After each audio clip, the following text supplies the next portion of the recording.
राज्य सरकारी कर्मचाऱ्यांना गुड न्यूज. पेन्शनबाबत सरकारचा मोठा निर्णय. राष्ट्रीय निवृत्तीवेतन योजनेअंतर्गत एनपीएस सामील केंद्र सरकारी कर्मचाऱ्यांसाठी सरकारने 24 जानेवारी 2025 रोजी जारी केलेल्या यूपीएस अधिसूचनेनंतर हा नवीन पर्याय खुला झाला आहे. निवृत्तीवेतन नियामक मंडळ अर्थात PFRDA ने गुरुवारी एकीकृत निवृत्ती वेतन योजनेवर यूपीएस शिक्कामोर्तब केले. यामुळे सरकारी कर्मचाऱ्यांना निवृत्तीपूर्वीच्या अंतिम 12 महिन्यातील सरासरी मूळ वेतनाच्या 50% निश्चित निवृत्ती वेतन मिळविता येणार आहे. राष्ट्रीय निवृत्ती वेतन योजनेअंतर्गत एनपीएस सामील केंद्र सरकारी कर्मचाऱ्यांसाठी सरकारने 24 जानेवारी 2025 रोजी जारी केलेल्या यूपीएस अधिसूचनेनंतर हा नवीन पर्याय खुला झाला आहे, असे PFRDA ने दिलेल्या निवेदनात म्हटले आहे. हे नवीन नियमन 1 एप्रिल 2025 पासून लागू होतील.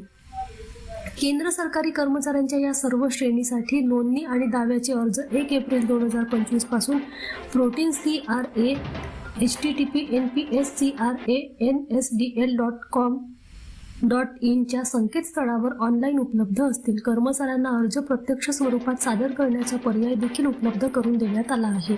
सूचनेनुसार कर्मचाऱ्याला सेवेतून काढून टाकले गेल्यास किंवा राजीनामा दिला असल्यास त्यांना यूपीएस पर्याय उपलब्ध राहणार नाही. शिवाय पूर्ण खात्रीशीर लाभाचा दर हा अंतिम 12 महिन्याच्या मासिक सरासरीमधील मूळ वेतनाच्या 50% असेल, जो निवृत्तीपूर्वी लगेचच असेल आणि एनपीएस अंतर्गत बाजार परताव्याशी निगडीत किमान 25 वर्षाची सेवा पात्रता असेल.